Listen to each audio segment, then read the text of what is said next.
Bismillahirrahmanirrahim. Untuk memulai pembahasan mengenai betapa pentingnya mengikuti petunjuk penggunaan atau instruction manual dalam menyunting naskah dengan Microsoft Word, saya memberikan pertanyaan mengenai dua file yang dihasilkan dengan cara yang berbeda. Saya beri nama file 1 dan file 2 karena hanya ada dua. Apa perbedaannya? Dua file ini sama-sama mengetikkan sebuah naskah yang nanti kalau di print atau kalau dibuat file PDF hasilnya sama. Seperti apa itu? Bisa dilihat di tayangan yang saya tunjukkan. Ini adalah file pertama, file 1. Sama ya ini. Dari sisi visual atau penampakan ini sama. Jadi kalau di print nanti sama. Kemudian ini file 2. Seperti ini file 2. Ya, ini file 2. Mudah-mudahan sudah kelihatan. Ini file 2-nya. Ya, kalau kursor atau cursor dipindah-pindah, maka ada sesuatu yang berpindah juga di tempat lain. Coba ya sekali lagi ya. Nih. Tuh, pindah ya. Tuh, ada yang pindah ya. Jadi ini bloknya ini pindah, maka ini juga pindah, ini juga pindah-pindah di sini. Ini adalah file 2. Kalau file 1 seperti apa? File 1 tidak seperti file 2. Ya kan? Jadi ini mewakili perpindahan mouse di mana-mana atau cursor di mana-mana yang tidak menimbulkan perubahan pada tempat yang lain. Ya, kalau perlu video ini di pause. Kemudian silahkan dipikirkan bedanya apa. Kalau memang tidak perlu di pause, ya ini saya sambil main-mainkan sekitar 1 menit, saya akan diam saja. Pemirsa silahkan mencari-cari apa bedanya.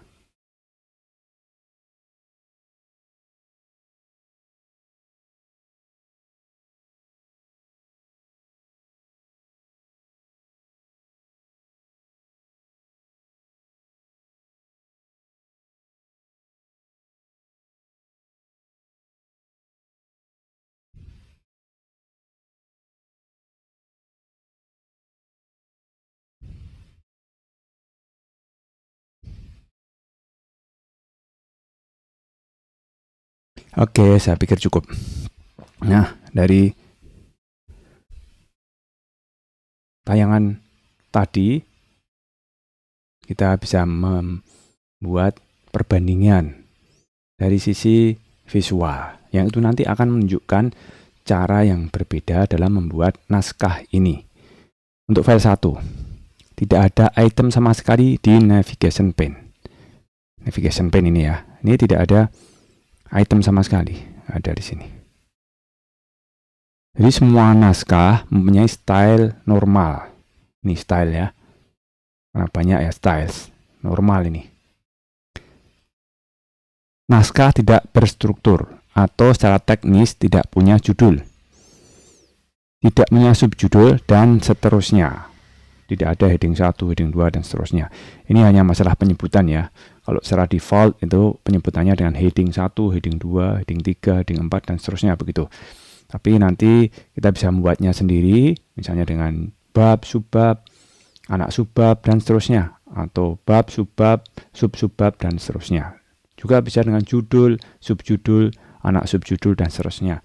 Ini hanya istilah, jadi pemilihan diksinya bisa bermacam-macam. Kenapa yang seperti ini perlu dikritisi? Karena pengguna Microsoft Word ini hanya sekedar mewarisi budaya manual dulu ketika menggunakan mesin ketik manual atau mesin ketik listrik. Fitur-fitur yang ada di Microsoft Word tidak dimanfaatkan. Paling banter dia hanya mengubah font dengan ini namanya, ukurannya, atau tebal tipisnya, miring tidaknya, ada garis bawahnya atau tidak, atau alignment ini di tengah, di pinggir, dan seterusnya. tapi dia tidak pernah menyentuh style. Akibatnya apa? Nah, akibatnya nanti kalau diinginkan untuk mengubah misalnya fontnya, spasinya, dan sebagainya terkait dengan struktur naskah, terkait dengan judulnya, subjudulnya, hanya bisa dilakukan secara manual. Beda masalahnya kalau nanti fitur-fitur di dalam Microsoft Word ini dipakai. Satu bagian dibetulkan, misalnya bagian subjudul dibetulkan, maka subjudul yang lain juga ikut berubah. Kan praktis. Karena apa? Karena terkadang dalam kenyataan nanti, misalnya kita ingin mengirimkan naskah untuk dipublikasikan di jurnal. Ternyata di jurnal A ditolak. Terus kita mau mengirimkan ke jurnal B. Nah, di jurnal B tata letaknya berbeda, fontnya berbeda. Apakah ketika kita mau mengirimkan ke jurnal B, kita harus mengubahnya satu persatu di setiap bagian? Kalau saya tidak ingin seperti itu. Kalau saya inginnya bagian-bagian yang sama akan saya ubah dalam sekali saja. Sekali perubahan, semuanya ikut berubah. Jadi, hanya seperti memberi aba-aba kepada pasukan itu. Hanya komandannya yang saya suruh, maka seluruh pasukannya akan ikut mengikuti aba-aba dari saya. Demikian juga kalau misalnya kita ingin mengirimkan artikel itu ke surat kabar. Di surat kabar pertama ditolak, pindah ke surat kabar kedua. Harapannya diterima, tetapi formatnya berbeda. Cara menuliskan judulnya berbeda, cara menuliskan subjudulnya berbeda, cara menuliskan isinya juga berbeda. Kita tentu tidak ingin bertele-tele mengubahnya. Oke, seperti apa yang file 2? Ya, ini kesimpulan tadi ya, tidak sesuai petunjuk pemakaian.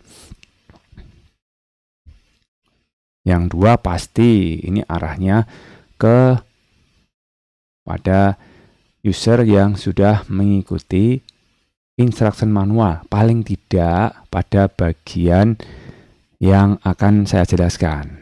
Memang ini namanya pemicu. Jadi umpan saja. Nanti ikannya silahkan dicari sendiri dari umpan yang saya berikan.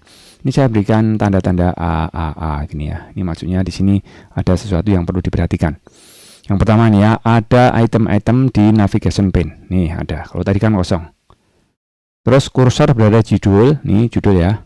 Ada highlight di judul pada navigation pane. Ini juga ada judulnya kan. Tombol style yang aktif adalah bab. Ini di sini. Terus kalau ini pindah, nah sekarang jadi B karena ini pindah di sini B. Ini pun juga pindah ke subbab. Jadi ini juga pindah, ini pindah, itu pindah. Kalau ini dipindah, ini juga mengikuti. Tapi jangan dipindah di sana ya, karena ini dipakai untuk memilih style mana yang dipakai. Lanjut ya, biar lebih jelas lagi. Nih, pindah di anak subjudul atau sub-subjudul. Ini juga ikut. Ini juga ikut. Itulah file 2. Kalau pindah di kontennya atau di body text-nya, ya dia mengikuti heading yang terakhir atau style yang terakhir yang dekat dengan konten itu. Ya, ini saya katakan file yang sesuai petunjuk penggunaan dalam menyuntingnya.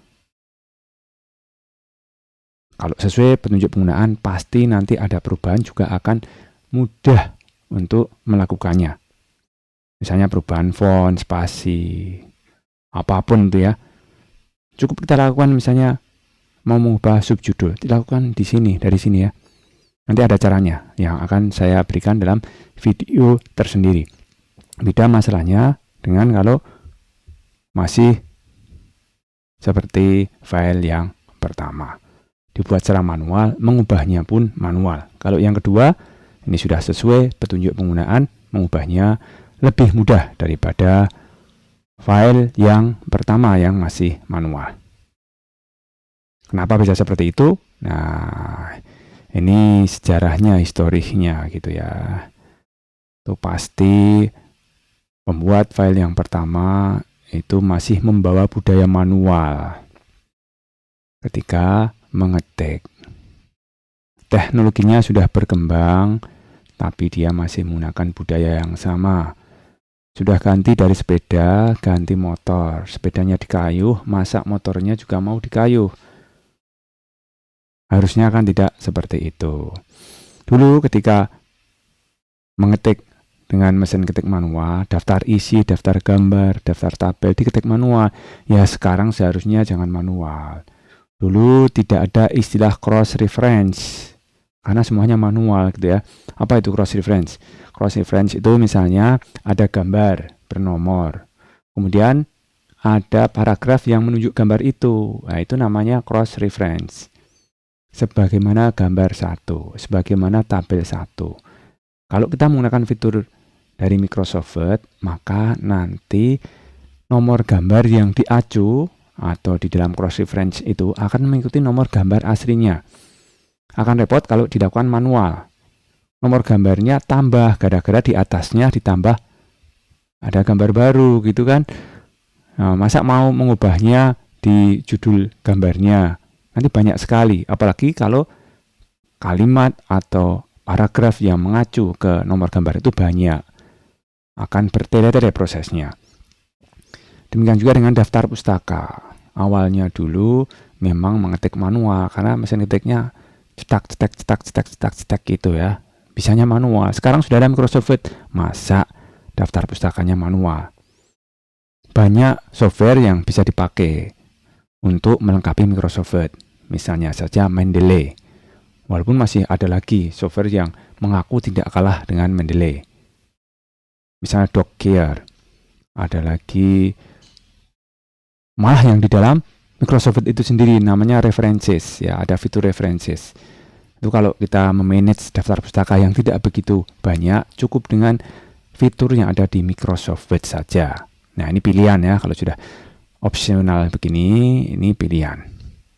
Nah, oleh karena banyak sekali fitur-fiturnya, maka yang dibahas dalam video saya nanti tidak akan semuanya.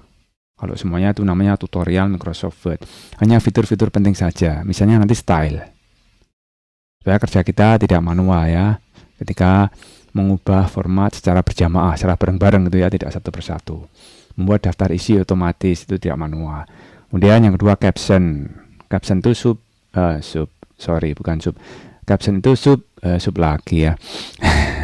Caption itu judul ya, judul gambar, judul tabel.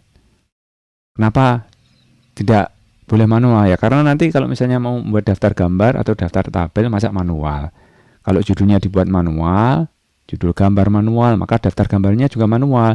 Judul tabel manual, maka judul tabelnya juga manual. Kita tidak ingin yang seperti itu. Ini namanya caption. Nanti terkait juga dengan cross reference. Ini teori penting termasuk tips.